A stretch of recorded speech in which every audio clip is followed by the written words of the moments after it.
51편 말씀 그리고 32편 지난주에 우리 고린도후서 7장의 말씀과 이어져서 시편 51편 4절로 7절까지 말씀 시편 51편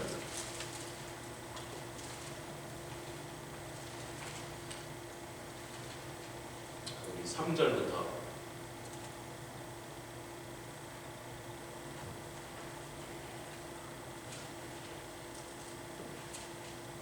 17절까지 한 절씩 교독하여 공부하겠습니다. 자, 찾으셨습니까? 시편 50편 3절부터 17절까지. 대전하는 내 죄가를 아오니 내 죄가 항상 내 앞에 있나이다. 내가 주께만 범죄하여 주의 목전에 악을 행하셨사오니 주께서 말씀하실 때에 의로우시다 하고 판단하실 때에 순전하시다 하리이다. 내가 죄악 중에 출생하였으며 모친이 죄 중에 나를 잉태하였나이다. 중심의 진실함을 주께서 원하시오니 내 속에 지혜를 알게 하시리이다. 우슬초로 나를 정결케 하소서. 내가 정하리이다. 나를 씻기소서. 내가 눈보다 희리이다. 나로 즐겁고 기쁜 소리를 듣게 하사 주께서 꺾으신 뼈로 즐거워하게 하소서. 주의 얼굴을 내 죄에서 돌이키시고 내 모든 죄악을 도말하소서. 하나님이여 내 속에 정한 마음을 창조하시고 내 안에 정직한 영을 새롭게 하시며 나를 주 앞에서 쫓아내지 마시며 주의 성신을 내게서 거두지 마소서. 주의 구원의 즐거움을 내게 회복시키시고 자원하는 심령을 주사 나를 붙드소서. 그리하면 내가 범죄자에게 주의 도를 가르치리니 죄인들이 주께 돌아오리이다. 하나님이여 나의 구원의 하나님이여 피 흘린 죄에서 나를 건지소서. 내 혀가 주의 의를 높이 노래하리이다. 주여 내 입술을 열어주소서. 내 입이 주를 찬송하여 전파하리이다. 주는 제사를 즐겨 아니하시나니 그렇지 않으면 내가 드렸을 것이라. 주는 번제를 기뻐하시나이다. 17절 하나님이 구하시는 제사는 상한 심령이라. 아멘. 하나님이여 상하고 통회하는 마음을 주께서 멸치지 아니하시리다. 아멘. 다윗의 시입니다. 그리고 우리가 잠시 후에 살펴볼 시편 32편 1절도 다윗의 시입니다. 둘 다 사람이 죄를 지었으나 하나님 앞에 나가 회개할 때 그 죄를 용서받는 그 사임과 심의 은총에 대해서 다윗이 성령으로 충만하여 부른 시이고 노래고 또 기도가 됐습니다. 할렐루야.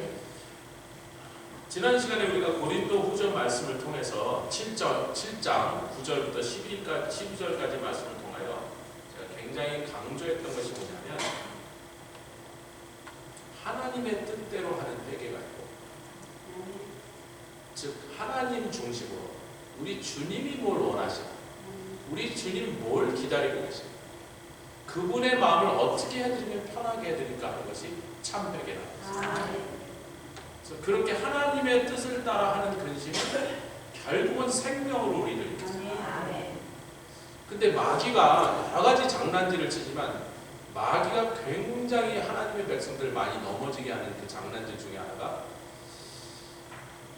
상하고 통회하는 마음이 불편하다고 느껴요.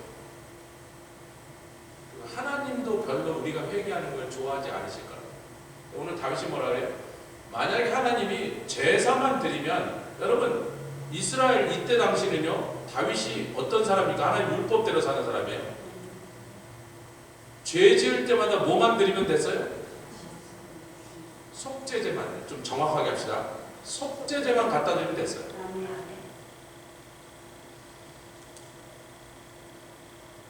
특히 평민들은 가난하면 그냥 산비둘기, 좀 재산이 있으면 염소나 양. 그런데 평민이 아니고 왕이나 대제사장이나 족장들은 소를 갖다 바쳤어요. 소 한 마리가 요즘도 3,000불에서 5,000불쯤 해요. 제가 소값을 잘 압니다. 말 한 마리도 3,000불에서 5,000불. 돼지는 800불에서 1,000불쯤 하고요. 양이나 염소는 300불에서 500불. 목사님 어떻게 잘 알아요? 목장 주인은 사간에 적고 소 한 마리 3,000불 주고 프리저가 있어야 갖다 놓지 그 소를. 키우라는 얘기지 먹으라는 얘기 뭐 하여튼 3,000불이니까 갖고 가래 줘서. 여러분 다윗이 한 나라의 왕으로서 엄청난 헌금을 하나님의 성전을 위해 드렸는데 황금으로 18추럭대 분을 드렸습니다. 추럭 18대 금을 하나님께 드렸습니다. 소 몇 마리 살까요? 100만 마리 넘게 살까요? 정주영 화장 꼴랑 한 2,000마리 몰고 북한에 갔지만 다윗이 정주영 회장 가서 100만 마리 북한에 굶어준 사람 한 명도 없게 만들었어요. 여러분 다윗이 뭘 알았어요? 하나님의 마음을 알았어요. 자기가 율법대로 그냥 소 한 마리 잡아서 속죄제 여기 있습니다 그러면 하나님이 요구하시는 죄 용서 받는 것은 해결됐습니다. 아멘. 여러분 아멘입니다. 소 한 마리 갖다 드려서 속죄제로 드리면 죄 용서는 받았어요. 그런데 여전히 하나님의 상하신 마음을 해결이 안 돼요. 다윗은 죄 용서만 받는 게 지금 중요한 게 아니고 여기 얼마나 놀라운 영적 원리. 죄 용서 받고 나는 편하게 살자 이거야. 죄를 졌든지 말든지 하나님 소를 원하시니 소 갖다 드렸습니다. 그 중에 또 가난해서 저는 가난해서 염소밖에 못 갖고 왔습니다. 됐죠? 소 갖다 내려면 염소 갖다 바치라며 염소 갖다 바쳤습니다. 그래서 하나님이 죄는 용서해 주시지만 주님의 마음이 편해졌어요, 안 편해졌어요? 다윗의 소원은 주님의 마음을 아프시게 하지 않고 그 마음을 즐겁게 해드린 게 소원이에요. 자기는 평생 그거 하나 때문에 무진 고난을 겪고 불이익을 당하고 쫓겨 도망다녀서 주님의 마음을 아프시게 하지 않으려고 해. 자기가 죄를 져서 주님의 심장에다가 비수를 꽂은 것 같은 아픔을 자기가 안겠습니까? 정말 하나님을 사랑하는 다윗이 그게 못 견디겠는 거예요. 그게 가만히 회개하면서 생각해 보니까 우리 하나님 기다리지만 소 100마리 1000마리가 아니라 아멘. 예, 우리가 이 후회만 하는 사람들은요 그 골짜기 잘못 떨어진 거예요. 내가 괴로운 게 지금 제일 중요해요. 내가 지은 죄로 주님이 지금 속상하신 게 중요하지 않고 내가 지은 죄로 내 마음이 불편하고 그것 때문에 좀 찝찝하고 손해나는 게 그게 제일 중요한 사람이에요. 그래서 후회의 골짜기에 빠진 사람은요 여간에서 회개의 산봉우리로 못 나옵니다. 여러분 후회는요 회개에서 가장 반대에 있는 자예요. 어떤 분이 이런 말 할 때 제가 깜짝 놀랐어요. 거짓의 천적은 시간이다. 우리는 얼핏 생각할 때 거짓의 천적은 참이라고 사실 진리라고 생각하기 쉽죠. 근데 거짓의 천적은 시간이다 그래서 뭔 소리가 자세들까? 여러분 거짓은요 시간이 지나면 다 드러나게 돼 있습니다. 거짓이 제일 무서워하는 게 시간이에요. 20년 30년 지나 진실은 다 밝혀져요. 마찬가지로요 회개의 천적은 후회예요. 후회가 회개랑 제일 비슷한 것 같으나 가짜예요. 구찌백하고 제일 비슷한 건 뭐예요? 짝퉁구찌요. 왜 웃으십니까? 여러분 구찌백하고 저기 누가 코치백을 놓고 가시는데 제발 좀 찾아가세요. 자기 코치백. 우리 집사람 거 당신 거요 아니래요. 조아나 네 거지 아니래요. 코치백 찾아가십시오. 구찌백과 제일 비슷한 게 코치백이 아니야. 루이비통? 네, 무슨 똥 그러죠? 루이비통과 제일 비슷한 짝퉁이 뭐예요? 루이비통 짝퉁이에요. 후회는요 제일 회개랑 비슷한 모습, 흡사 회개처럼 보이나. 그래서 자기도 섞고 남도 섞는데 하나님은 못 섞어요. 그리고 마귀도 안 섞습니다. 저거 회개한 거 아니에요. 계속 짓짓는 거예요. 후회만 하고 회개하지 않은 사람 계속 짓눌러서 죄책감과 수치 속에 계속 물려 살다. 후회는요 흉악한 골짜기입니다. 나오십시오. 할렐루야. 그런데 이 회개를 성령님이 강요하지 않으십니다. 여러분 하나님이 나단 선지자를 보내서 성령을 보내서 다윗에게 야단치셨어요. 나단 선지자를 보내서 하나님의 말씀을 통해서 그의 죄를 드러냈습니다. 이 원리가 변한 적 없습니다. 자기의 죄를 깨달으려면 내 생각에는 잘했다고 생각하고 나 보기에는 아무 문제가 없다고 해서 했는데 담대하게 내가 이게 나중에 좀 찝찝해서 이게 혹시 내가 하나님께 죄 지은 건가 하면 그게 죄 지은지 아닌지 알고 싶은 사람은 빨리 뭘 하면 돼요? 말씀 앞에 나가서 보면 됩니다. 할렐루야. 거울 앞에 나가서 빨리 비춰보면 돼. 제가 어저께 간 집인지 오늘 간 집인지 남편분이 옛날에 뭘 고치다가 뭐가 퍽 해갖고 자기가 나중에 밖에 나니까 사람들이 너 얼굴이 왜 그러냐 했더니 시커먼 끄름이 올라온 거예요. 난로에. 두 집 중에 한 집인데 자기는 모르는 거예요. 펑 했는데 시커먼 끄름이 붙은 거예요.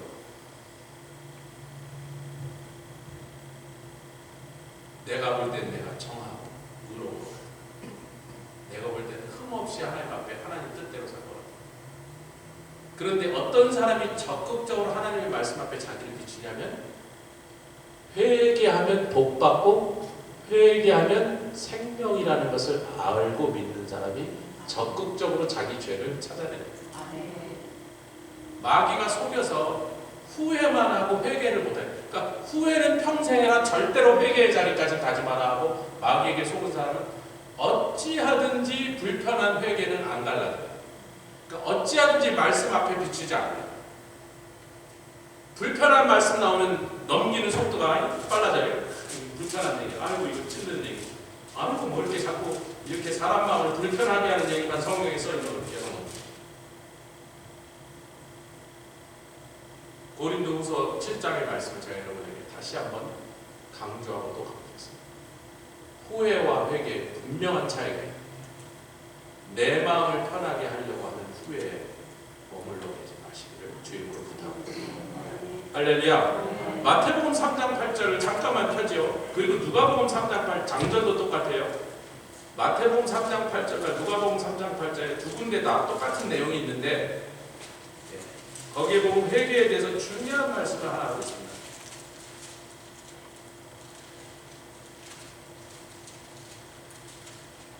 똑같은 말씀이에요. 마태복음 3장 8, 누가복음 3장 8. 마태복음을 앞에 했으니까 먼저 시작. 그러므로 회개에 합당한 그러니까 우리가 제대로 회개를 해서 하나님이 보시기에 인정하실 참 회개를 하면 반드시 뭐가 맺힌다? 아니 기침소리에 가려서 제가 못 들었으니까 다시 반드시 뭐가 맺힌다? 우리가 입으로 고백을 해야 돼. 회개가 나는 회개해서 느낌적으로 회개해서 나는 진짜 회개했다니까 혜은이 노래도 아니고 진짜 사랑해 진짜를 아무리 해도 그렇다고 사랑이 진짜가 되는 건 아닙니다. 내 생각에 나는 진짜 회개해서 그건 필요 없고 내가 한 회개가 하나님이 인정하신 참 회개라면 반드시 회개로 인한 열매가 맺히는데 회개에 합당한 열매를 맺으라. 그 열매는 우리에게 기쁨으로 나타나고 아멘 능력으로 나타나고 경건함으로 나타나고 하나님과 관계가 더욱더 견고해지고 더욱더 굳건해져서 그 다음에 그 굳건한 하나님과의 관계를 통하여 더 아름다운 축복이 우리 삶에 나타나요. 그래서 이거 그 얘기 중간에 있는 얘기 다 뭉그러뜨려서 하나로 얘기하면 진짜 회개하면 복이 더 터진다. 회개하는 자의 복이 있단 말이에요. 자기는 회개했다면서 복을 못 받는 사람은 something went wrong. 그럴 수가 있어요, 없어요? 자기는 진짜 회개했다고 믿는데 회개함에도 불구하고 복이 없으면 진짜로 회개한 게 진짜가 맞나? 예수님이 이건 세례 요한이 한 말인데요, 여러분 성경의 회개는 반드시 회개에 합당한 회개하는 사람에게 당연히 맺히는 열매가 있다 그랬어요. 달콤한 열매. 좋은 복이게. 근데 자기는 회개했다고 맨날 그러는데 열매는 자기 삶이 없어. 자기에게 문제예요. 더 정확하게 자기가 했다는 회개를 다시 한번 읽제해요. 내가 제대로 한 회개 아니라 우리가 우리의 회개 행위를 잘 점검을. 저희가 운동을 하러 갔는데요. 제가 LA 피트니스 갔는데 몸 좀 만들어 보려고 갔더니 몸 만드는 일에 실패했고 동네 아는 한국 분들이 자꾸 제가 뭐 안 좋게 하고 아이고 목사님 들어와서 인사해갖고 남자애들 아니 좀 운동할 때 좀 모른 체 하면 제일 좋은데 서로 아이고 이렇게 저로 가면 좋은데 자꾸 와서 인사를 하잖아. 우리 성도들 있지만 인사를 하는 건 반가운데 나는 거기 운동하러 가는데 막 땀도 흘리고 막 머리도 엉클어지고 anyway 그런데요 제가 어깨가 아파서 50견이 왔어. 이거 옷도 못 입고 막 이러고 있는데 거기서 트레이닝한테 물었어요. 트레이닝 하는 사람 보고 저기 총각 내가 여기가 아픈데 이거 어떡하지? 일로 오세요. 고무줄로 이거 3번 하고 나와버렸어요. 여러분 우리가 운동을 제대로 하는 것 같지만 전문가들이 보면 전부 다 틀리게 하고 오히려 몸을 망치고 우리가 원하는 근육은 하나도 안 나와. 몸매 하나도 없는 것 같아요. 트레이너가 딱 보고 그렇게 하시면 안 됩니다.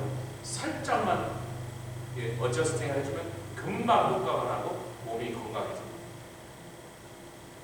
나 혼자 자가진단해서 나 회개 많이 했는데 아니 글쎄 그렇게 생각하시더라도 회개했더니 하나님 주시는 복이 없다?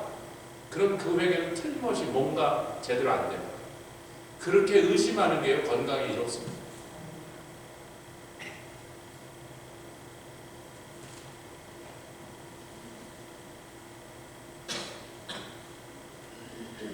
제가 지난주에 미장원에 갔는데요. 그 미장원에서 화제가 뭐냐면 10월 31일부로 아프가니스탄의 탈레반 이상한 놈들이 전국에 있는 모든 미장원을 강제로 폐쇄해버렸습니다. 그래서 아프가니스탄에 가시면 이제 여러분 머리 못 만지십니다. 집에서 알아서 해야 돼요. 6만 명이 짬을 잃었어요. 그 6만 명 대부분이 거기 나가서 머리 손질해주고 빵 몇 개 해서 집안의 식구들 혼자 먹여 살리는 가장들인데 그 미장원에 일하시는 다 분노해갖고 막 그 얘기를 하는 거예요. 이제 거기에 이제 좀 농담을 좋아하는 아저씨가 이러는 거야. 그 여자들 뒤집어 쓰고 쓰는 히잡이 맨날 이렇게 머리를 가리고 다녀갖고 얼굴을 다 뒤집어 쓰고 히잡을 쓰고 다니니까 보나마나 대부분 벗어보면 되게 어글리할 거예요. 그래서 쓰고 다니는 게 더 나을 거예요. 웃을 만한 상황이 아닌데 그분은 또 그 와중에 또 농담을 하시죠.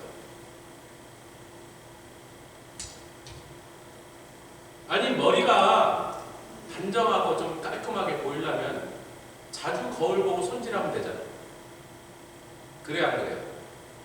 아름답게 보이려면 자주 쳐다보고 자꾸 만지다 보면 그래도 깔끔하게 하고 다니는 거예요. 근데 히잡 확 뒤집어 쓰고 다니니 어글리하지 당연히. 한 번도 손질 안 하니까. 이제 뒤집어 쓰고 다니는데 미장원 안 가도 돼요. 제가 지금 뭘 얘기하는 겁니까? 회개 얘기하는 거예요. 자주 거울을 들여다볼수록 머리꼬라지는 더 깔끔하게 된다. 자주 자기 자신의 상태를 말씀으로 비춰볼수록 하나님 앞에 더 거룩하게 돼 있다. 자주 비춰봅시다. 옆에 계신 분들 자주 비춰봅시다.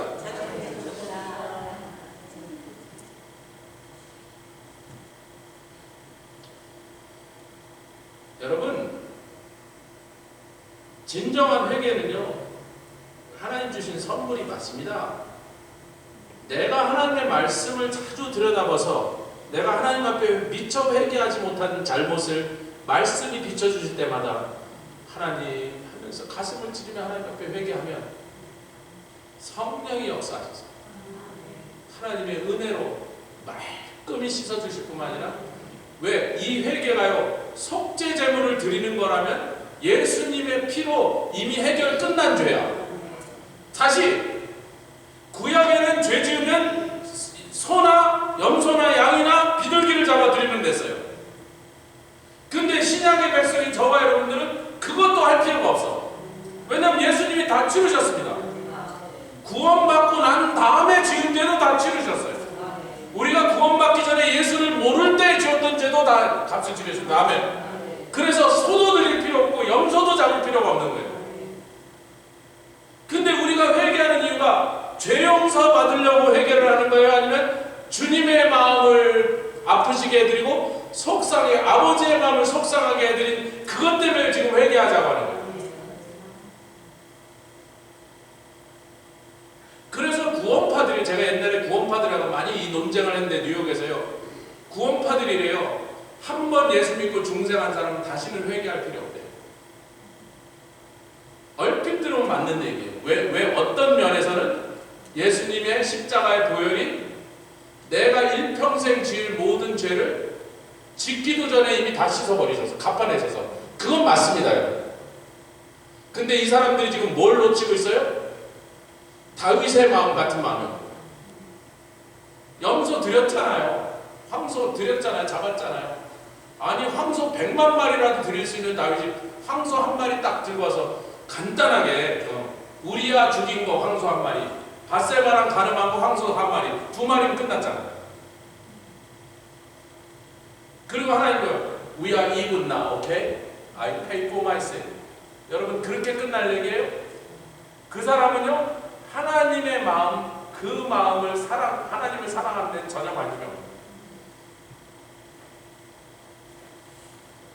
우리가 지금도 구원받아서 나의 모든 죄가 말끔히 씻기신 걸, 예수님이 나의 모든 죄를 다 씻기신 걸 분명히 믿고 확신하며 그 믿음 안에 서 있는 우리가 그럼 왜 회개를 하자는 거냐 말이에요. 왜 회개를 하자는 거냐. 뭘 회개하자는 거예요. 다 씻으셨는데, 다 갚으셨는데 아버지의 마음을 아프게 해요. 그러니까 결국은 예수 믿는 사람은 하나님의 자녀로서 효도하는 길을 지금 얘기합니다. 부모의 마음을 아프시게 했으면 나중에라도 철이 난다면라도 아버지 자수 잘못했습니다. 어머니 미안해. 그게 자식이에요.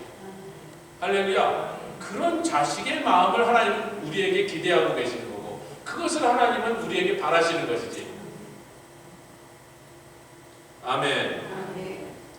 자, 그래서요 회개를 제대로 회개를 해서 하나님이 기뻐하시는 회개의 그 자리에 나가면요 새로운 출발이 시작됩니다. guilty feeling, 죄책감, shame 이런 것들이 우리를 괴롭히는 거예요. 아멘. 그런 것들이 떨어지면 새로운 출발을 하게 된다. 그 다음에는 또 중요한 것은 뭐냐면요 간증이 됩니다. 다윗이 아까 뭐라 그랬어요? 시편 51편으로 돌아갔습니다. 중요한 포인트 중에 하나가 뭐냐면 간증을 한다.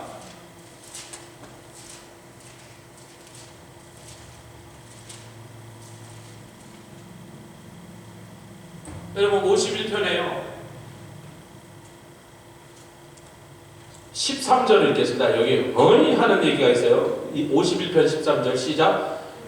그리하면 어떻게 하면 주께서 나를 회복시켜 주시고 나를 용서해 주시고 주의 성실을 나에게 다시 내 속에서 거두지 않고 회복시켜 주시면 그러면 만약에 그렇게 할 때는 자기가 뭘 하냐면 범죄자에게 주의 도를 가르치고 아니 아저씨 당신이나 잘하세요. 지금 자기가 지은 죄는요 너무 끔찍하고 너무 더러운 죄라 얼굴이 화끈거려서 부끄러워서 한국말로 쪽팔려서 집 밖에도 나가면 안 되는 그런 더러운 죄를 지은 거예요 지금. 그걸 또 백주대낮에 얼레리 꼴레리 그 사실이 낱낱이 까발려져서 압살롬이 범죄할 때 아버지의 철을 데려다가 이스라엘이 보는 앞에서 그렇게 범하게 하는데 하나님께서 분명히 너의 그 죄를 인하여 너는 숨어서 그 짓을 했으나 나는 너의 죄를 백주대낮에 드러나게 하리라. 그 말씀 때문에 그렇게 된 거예요. 얼레리 꼴레리 다윗이 얼굴을 들고 백성을 마주칠 수가 없는 거예요. 너무 창피해서 왕도 내놓고 뒷방으로 숨어야 될 거 아니에요. 근데 다윗이 뻔뻔한 거예요. 회개로부터 오는 은혜를 체험하세요. 이런 말. 회개한 사람에게 하나님 주시는 은혜를 맛본 사람만 이런 뻔뻔한 소리를 했습니다. 뭐라 그러냐면요. 내가 그렇게 극심한 죄를 지어서 정말 죄인 중에 최악질의 죄인, 죄 중에서 악질, 아주 최고로 그 죄질이 더러운 죄를 지었으나 그럼에도 내가 회개할 때 나를 다시 받아주시고 품어주시고 회복해주신 하나님의 그 놀라운 은혜를 내가 당신들에게 꼭 전해주고 싶습니다. 그걸 우리말로 하면 간증이나요. 같이 하겠습니다. 간증이 생깁니다. 회개하시면 간증이 생깁니다. 제가 우리 교회에서 열심히 전도를 하다가 중간에 좀 죄를 짓고 세상으로 나갔다 헤매다가 돌아온 친구가 어느 날 와서 그래요. 목사님 제가 다시 전도를 나가도 될까요? 아니 그걸 왜 허락을 받냐? 아니 예수 믿는 사람이 전도를 나가겠다는데 그걸 무슨 목사한테 허락받을 아멘 합시다. 그게 뭐 허락받을 믿냐고. 그래서 아니 그럼 무슨 엉뚱한 얘기를 못 얘기했더니 아니 뭐냐면 자기가 그동안 세상 가서 좀 개판 쳤던 생각을 하니까 자기가 그 상태에 나가서도 복음을 증거해도 되겠냐는 거예요. 그래서 제가 이제 야 누구야? 네가 예전에 개판 치기 전에 모범생으로 살 때도 복음을 전했는데 세상에 나가서 또 죄도 짓고 막 헤매다가 밑바닥까지 내려갔다 다시 돌아와서 복음을 전해도 복음의 내용은 똑같아요. 하나 달라진 건 네가 다르지. 뭐가 달라? 복음에 대한 예수 그리스도의 보혈의 공로로 거저 얻는 구원의 은총에 대한 너의 어프리시에이션 레벨만 달라졌지. 여러분 복음이 똑같죠? 내가 죄를 덜 지을 때나 죄를 많이 지을 때나 복음은 똑같습니다. 하나도 달라지지 않습니다. 더할 것도 없고 뺄 것도 없고 바꿀 것도 없고 복음은 똑같습니다. 그 누구라도 어떤 흉악한 죄인 예수 그리스도의 보혈의 공로를 믿고 십자가를 흘리신 그 보혈 앞으로 나와 그를 믿기만 하면 다 구원받고 용서받는다. 여러분 그 복음이 뭐가 달라져요? 그런데요 자기가 볼 때도 죄를 좀 덜 짓고 모범생으로 살았을 때는 그 복음을 믿고 구원은 받았는데 그 복음의 놀라운 복된 소식으로 인하여 감격하는 어프리시에이션 레벨이 굉장히 낮은 거예요. 죄를 세게 졌어. 아주 본때 있게 졌어. 자기가 봐도 너무 개판쳤어. 근데 하나님 품에 와보니까 우리 하나님 한말없이 끌어안고 잘한다. 강자에 나 같은 놈을 하나님의 아버지라고 내가 어떻게 부릅니까? 나 같은 놈이 무슨 아들이라고 하겠습니까? 탕자의 눈물을 흘렸는데 하나님 아니야 너는 내 아들이야 그랬어. 그러고 나서 이제 복음을 전하러 나갔어. 복음 전하는 그 마음이 좀 더 뜨겁죠? 왜 뜨거워요? 복음의 내용이 달라졌어요. 다른 복음이 이제 업그레이드 버전 복음이에요. 복음은 여전히 똑같습니다. 보혈도 똑같습니다. 십자가도 똑같습니다. 하나님의 은혜도 조금 더 달라진 거죠. 죄를 더 짓고 그런 죄를 지었어도 아무 하나님의 거부 없이 그냥 끌어앉아서 자랐다 내 아들아 그 품에 안아주신 하나님의 사랑을 그렇게 생생하게 뜨겁게 느끼니까 이제 자기가 나가서 복음을 전할 때 더 담대하고 더 열심히고 더 간절하고 더 뜨거운 거예요. 아멘. 그러니까 적극적으로 죄를 지시하는 게 아니고 그러실까봐 이제 시편 32편으로 가는 거예요. 그러니까 우리가 회개하면 할수록 우리가 나가서 전하는 복음의 복음의 온도가 더 뜨거워진다는 거예요. 복음의 내용은 똑같습니다. 전하는 온도가 뜨거워지는 거예요. 그러니까 죄를 지은 건 잘한 일이 아니지만 회개한 건 정말 잘한 일. 그 회개할 때만 하나님이 내가 나가서 복음을 전할 때 더욱더 담대하게 하시고 더욱더 간절하게 하시고 더욱더 열정으로 그 복음을 증거하게 하신단 말이에요. 그러니까 그 간절히 놀라운 일을 한다는 거예요. 그 얘기를 지금 다윗이 한 거예요. 내가 죄인들에게 가서 하나님의 도를 가르치겠나이다. 네가 아무리 흉악한 여러분 대한민국 역사상 가장 많은 사람을 살인한 두 사람 김대두와 고재봉 두 사람 그 두 사람이 다 사형 판결을 받고 감옥에서 있었는데 고재봉은 김대두인가? 둘 중에 누군지 하여튼 도끼로 17명을 때려 죽였는데 그때 그 사람이 한 대가 전부 부산인데 부산시내에 제가 살고 있었어요. 그래서 그때는 저녁 6시 되면 여자고 어른이고 아무도 못 나갔어요.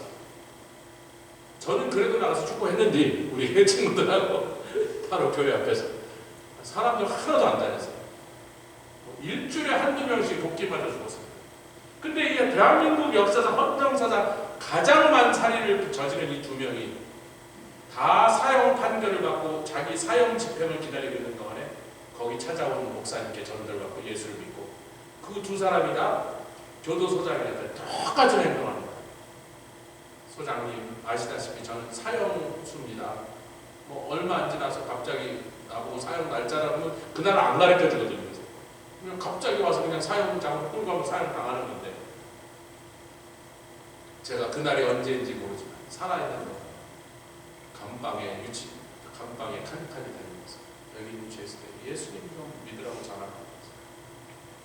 원래는 죄수가 다른 방에 이렇게 돌아다니지 못하고, 근데 교도소장이 허락해서 그 두 사람이나 몇 천 명을 예수님께 인도하고 사형장으로. 그 사람들의 죄가 흉측하면 흉측하고 끔찍하면 끔찍하고 죄질이 무거우면 무거울수록 그 죄에서 용서받은 그 용서받은 것에 대한 감사와 감격과 은혜가 여러분 가만히 있지 못해요. 할렐루야. 회개하면서 회개하는 자에게 주시는 은혜다. 아멘. 시편 130편 8절 말씀 읽겠습니다.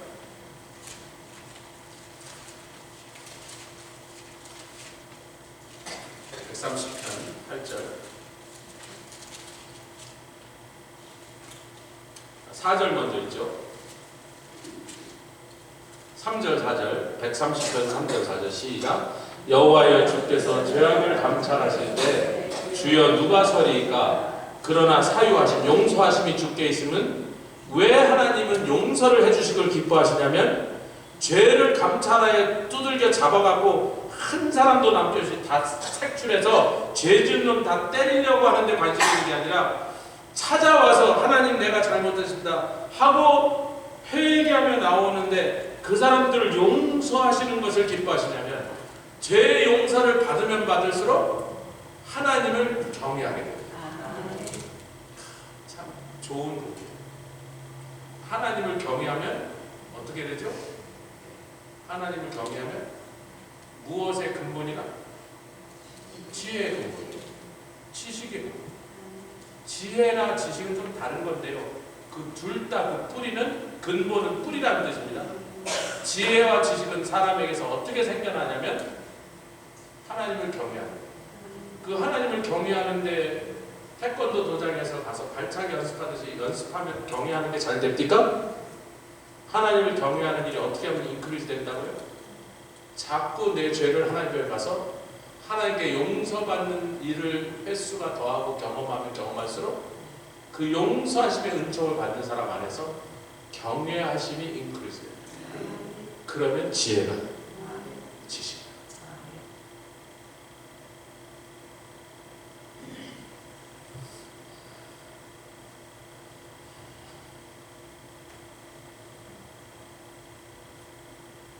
여러분 원수 얘기를 좀 하겠습니다. 마귀가요, 성도가 예수 믿은 건 이미 막는 걸 실패했어요. 벌써 믿어버렸어. 구원 받아버렸어. 하나님 자녀가.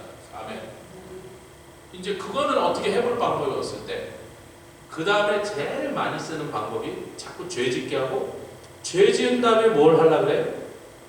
올라타고 평생 그 죄 짓고 회개 안 하고 후회만 하는 사람을 죄책감과 수치 속에, 그리고 하나님과의 관계가 회복되지 못하고, 아멘, 자유함을 누리지 못하고 복을 누리지 못하고 경외함이 쭈그러들으면서 지혜는 안 나고 어리석고 바보 같은 짓만 계속하도록 마귀가 계속 그 일을 하는데, 평생 그 사람의 죄 하나 갖고도 끝까지 회개는 시키지, 회개의 자리로 나가지 않게 하면서 후회만 계속하도록 만들면 마귀한테는 굉장히 재밌는 일이 벌어져요.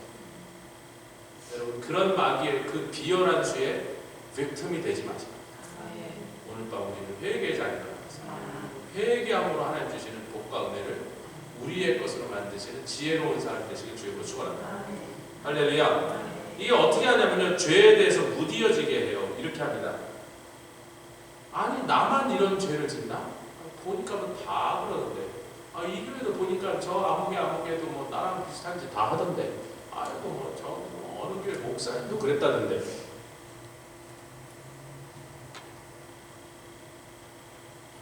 여러분 시편 51편으로 다시 돌아가 볼게요. 다윗이 한 말 중에 중요한 말이 우리가 이미 읽었지만 아까 강조하지 않았습니다.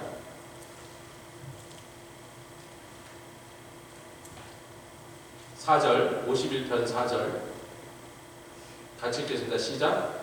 내가 주께만 범죄. 잠깐만요. 다윗이 주께 범죄했어요? 지금 밧세바의 우리아의 안에 밧세바와 동침하고 우리아를 죽인 다음에 지금 이 회개에 들어가 있는데 하나님께 죄를 지었어요? 사람에게 죄를 지었어요? 아니 사람에게 죄를 지었잖아요. 아니 남의 아내를 데려와서 간음하고 그것도 모자라 자기의 충성된 장군을 자기를 위하여 목숨 걸고 싸우는 장군을 비열하게 죽게 만들었어요. 죽였죠.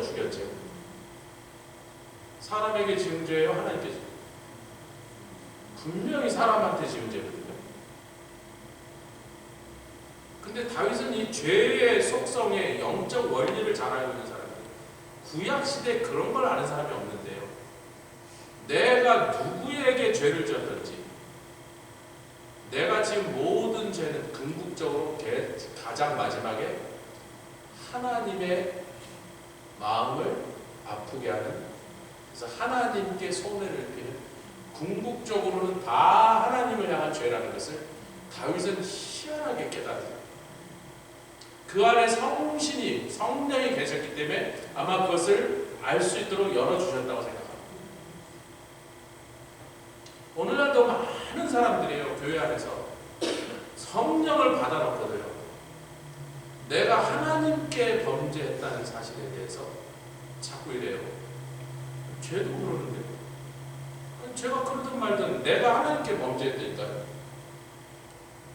다윗은 심지어 자기가 죽이고 살인하고 자기가 남의 아내를 뺏어온 간음의 죄를 범했는데도 그 밧세바에 대한 미안함과 우리아에 대한 미안함보다 그거보다 더 큰 것이 뭐였냐면, 그걸 잘했다는 게 아니고 그게 아무렇지 않다는 게 아니라 그 죄를 회개하면서도 그러나 결단코 모든 죄의 마지막 궁극적인 피해자는 하나님이라는 걸 알고 있었어요. 내가 하나님께 범죄했습니다. 근데 마귀는 자꾸 이래요. 야, 다 하잖아. 요즘 교회 다니는 사람들 다 그 정도 해. 목사도 그러더라야. 그럴 때 신나갖고 막 흥분하시는 분 조심하세요. 어느 교회 목사가 막 타락해갖고 이상한 짓 했다. 그때 신나시는 분 조심하시라. 자기 안에 이상한 경향성이. 마귀가 벌써 갈고리를 잡아낸 거예요.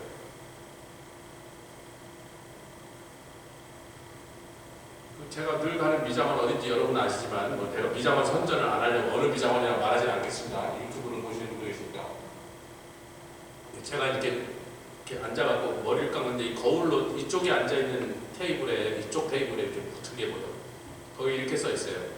Lord, if you cannot make me slim, then make all my friends fat.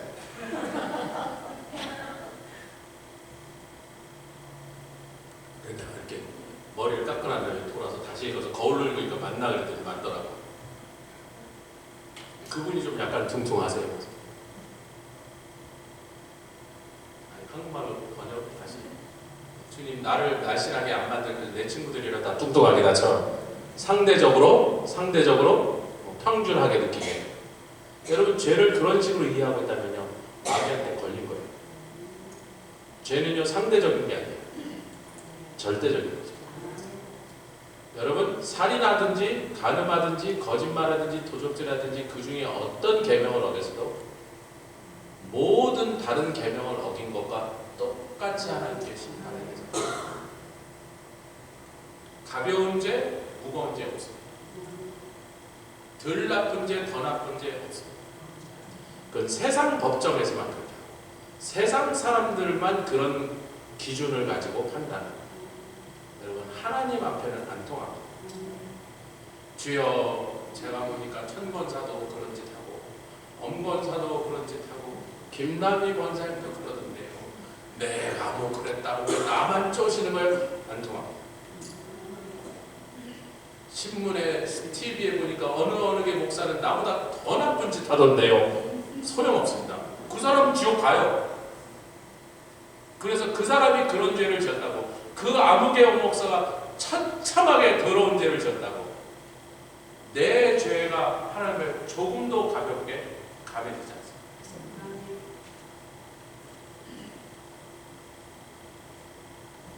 우리 모두 친히 하나님의 심판대 앞에 서서 각자 자기가 한 일을 하나님께 직고하고 그 행위대로 판결받습니다. 절대적인 거예요. 마귀는 자꾸 이것을 상대적으로 만들어서 상대적으로 봐서 많은 내 주위에 있는 사람이 다 그런 짓을 하니까 I feel safer. 다 하니까 나는 지옥 안 갈 것 같아. 죄에 대해서 무디어지게. 그 무디어진 것이 착각이고 말씀대로 우리는 심판대 앞에 설 준비하는 게 좋습니다. 죄가 죄짓지 않고 평생 한 번도 죄짓지 않은 사람으로 살으라고 성경은 한 번도 기대하지도 않았어요. 그런 내 얘기가 한 마디도 없어요. 한 번도 죄짓지 않고 살아봐. 죄 한 번도 안 짓고 한 번 살아봐. 열심히 하면 될까? 그런 말이 없어요. 우리가 죄 지을 거라는 것을 이미 알고 계세요. 우리 변명할 때 사도 바울이 너희가 나의 편지를 받고 얼마나 더 간절하고 얼마나 더 분하고 얼마나 변명할 때 그 변명이 나는 죄 안 지었습니다라는 변명이 아니라고 지난 시간에 말씀드렸습니다. 안 지었다는 변명이 아니라 하나님 내가 그 죄를 지은 건 맞습니다. 그러나 내 형질을 기억하시고 내 체질을 아시는 주님, 내가 진토로 지음을 받았음을 기억하셔서 내가 이 질그릇 내 이 썩은 육체로 살다 보니까 자꾸 그렇게 넘어질 때가 있고 자꾸 그렇게 자빠질 때가 있는데 하나님 그렇다 할지라도 나를 긍휼히 여기시옵소서. 받을 줄도 아시는데 끌 줄은 모르셔요. 원래 예배 시간에 올리면 당황스러워서 끄던 것도 안 꺼지는 거예요. 정집사님도 못 보시네요. 제가 아까 말씀드렸습니다. 이 무지한 것, 조금 전에 무뎌지게 만든 죄에 대해서 무뎌서 감각이 없게 왜? 다른 사람이 다 그러니까 너무나 많은 사람들이 다 죄악을 행하면서도 뻔뻔하게 사니까 한 가지 여쭤볼게요. 예수님이 다시 오실 재림의 날이 가까이 오면 가까울수록 어떤 현상이 사람들이 더 거룩하게 되고 더 경외하게 되면서 옆에 있는 사람 따고 어휴 나도 조심하고 잘 살았다. 저분 보니까 나는 정말 아까구나. 이렇게 느끼게 되기 쉽겠어요? 아니면 옆에 있는 사람이 점점 흉악하고 별의별 얼레레 걸레리 죄를 다지면서 뻔뻔한 얼굴을 보여서 내가 그 사람을 보면서 상대적으로 상당히 거룩한 것처럼 느끼게 만들어지겠어요? 어느 쪽이 될 것 같아요? 주님 오시는 날이 가까이 오면 가까이 있어요. 웬만큼 더러운 죄에 앉으면 성인처럼 느끼게 되게 이렇게 세상이 더러워지고 있어요. 교회 다니는 사람들이 더러워지고 있어요. 목회자들이 더러워지고 있어요. 그 속에서 내가 착각하지 않아요. 무지한 건 뭐예요? 아까 제가 구원파에 2단 얘기를 했습니다. 제가 2단 얘기하는 거 되게 제가 구원파의 뉴욕시 최고 지도자들을 만나서 한번 담판을 해봤는데 그 사람들이 하는 말 중에 제일 결정적으로 저에게 잡힌 게 그 얘기예요.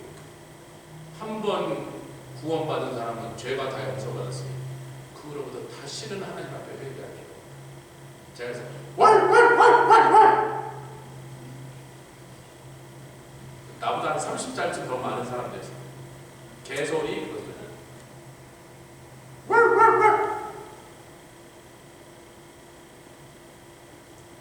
우리 안에 계신 성령께서 우리가 날마다 대하는 말씀, 우리가 죄 지은 사실이 생각나게 할 때마다 깨닫게 할 때마다 우리가 나를 위하여 십자가에 들어가신 주님의 십자가 앞에서 그냥 미안한 거예요. 그냥 죄송한 거예요. 아유 주님 정말 나는 그래서 사도 바울이 이 사망의 몸에서 이 곤고한 나를 누가 나를 건져주고 거의 성자처럼 산 사람이에요. 근데 그 사람도 하나님의 말씀 앞에 성령이 비춰주신 앞에 서니까 날마다 부끄럽기가 짝이 없는 자기의 모습을 보면서 그 사람이 은혜를 모른다고요? 그 사람이 복음을 모른다고요? 그 사람이 성경을 모른다고요?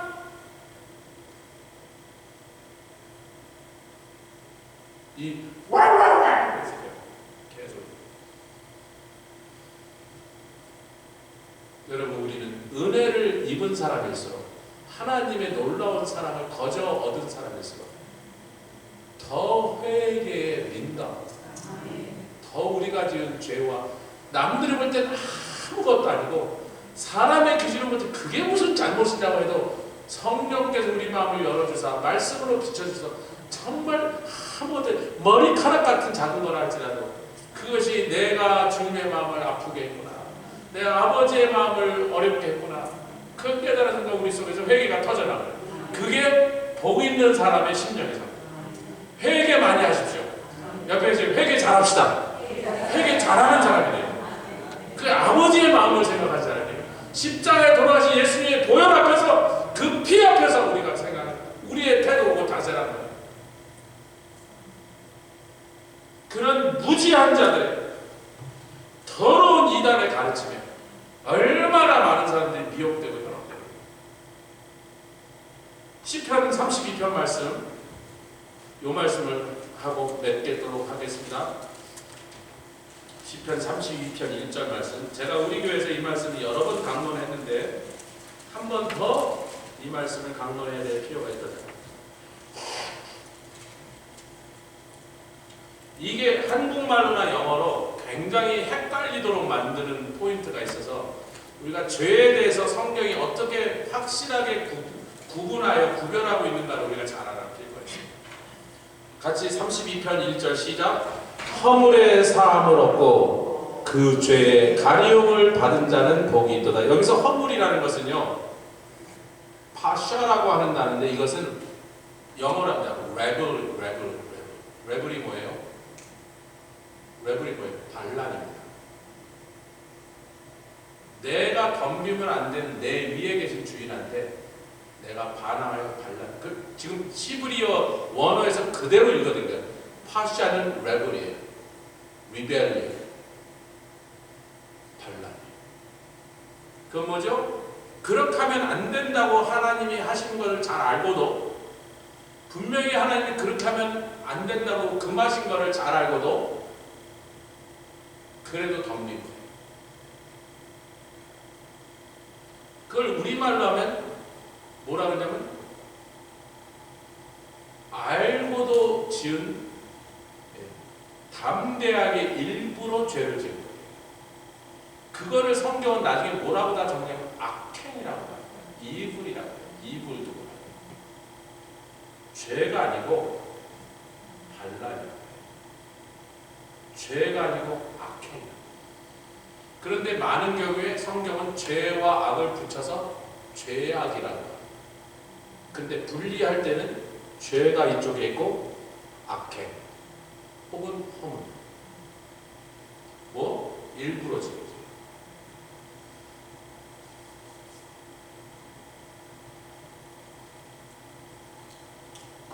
그런데 그 허물은 사하신다 할 때 그 사하는 나사입니다.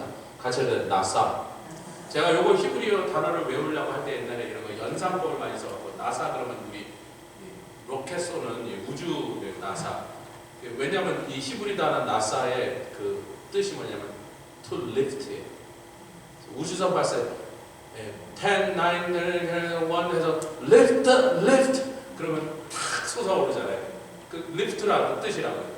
나사 발음이 똑같으니까 나사 그렇게 외웠어요. 안 잊어먹죠. 허물은 내가 하나님 앞에 반란을 일으켰어. 반항을 했단 말이에요. 하나님이 미워하신 죄인 줄 알고도 하나님의 권위 앞에 도전하고 하나님 앞에 그냥 땡깡을 쭉 개겨버려서, 한국말로 치면 그런 죄는 허물이라고 하고 악행이라고 하는 것은 들춰내야 돼.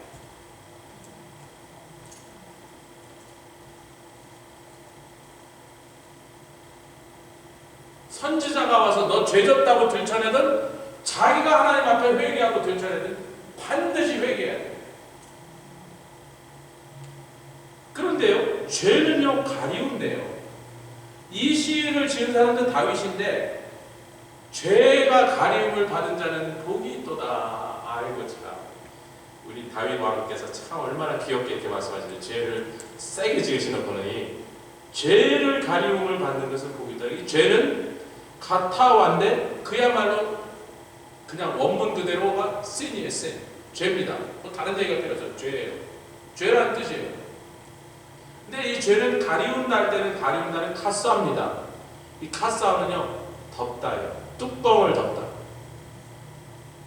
여러분 예수님의 보혈을 나타내는 곳마다 보혈은 다 덮습니다.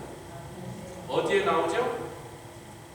구약의 지성소에 들어가면 법궤 언약궤가 있고 언약궤 위에 그룹들이 서 있고 그룹들이 마주보는 그 눈이 향하는 것이 시은자인데 시은자에는 황소의 피를 갖다 부어서 그 피를 아무도 닦지 못한 그 피가 거기 덕지덕지 마를 때까지 그냥 놔둬야 되는데 그 다음에 또 붓고 또 붓고 피만 계속 붓습니다.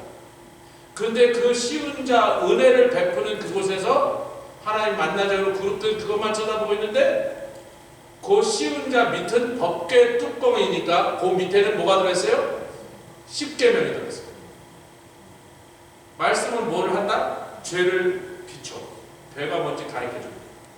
그래서 죄는요 구약 모세를 통하여 성막을 짓게 하시고 성막 안에 지성소 안에 법궤를 만들게 하신 다음에 법궤의 시은자에서 황소의 피를 붓게 하시는 그때부터 죄는 항상 이스라엘 백성들에게 이걸 관념적으로 이해하고 죄는 닦는 게 아니고 덮는 거야. 무엇으로? 피로. 결국은 황소의 피로 부족하니까 누구의 피로? 완전한 제사가 되신 예수 그리스도의 피로 죄는 덮어버린 것이다. 덮었다는 건 여전히 있다는 거예요. 그 밑에는 있어. 근데 상관없어. 덮었어. 하나님이 보실 때는 그 피를 통해서 우리를 보시니 그 피를 통하여 항상 우리의 죄가 다 용서받아 다 값이 치워졌음을 항상 기억하면서 우리를 보시니 분명히 우리가 죄인임에도 불구하고 죄를 지었음에도 불구하고 그 죄가 여전히 거기 있음에도 불구하고 마치 전혀 없는 것처럼 왜? 피로 덮었습니다. 아멘. 다윗이 지금 그걸 깨달은 사람이에요. 내가 하나님 앞에 덤볐더라면 하나님의 권위에 도전하고 그 이름을 망령되이 회방하면서 하나님 앞에 반역을 꾀한 거라면 그거는 그 모든 걸 낱낱이 까버려줘야 돼요. 잠깐만요. 밧세바를 취할 때는요 그냥 정욕에 눈이 멀어서 아무 생각 안 하고 야 저 이쁜 여자 데리고 와라 그렇게 했을 수 있어요. 근데 우리아를 죽일 때는 그런 걸 이제 걱정해 준 거예요. meditated, premeditated 뭐예요? 미리부터 철저하게 계획해서 살인을 아주 정교한 방법으로 아주 정확하게 그 살인을 감쪽같이 그 premeditated 뭐더라고요. 우리아를 죽인 것은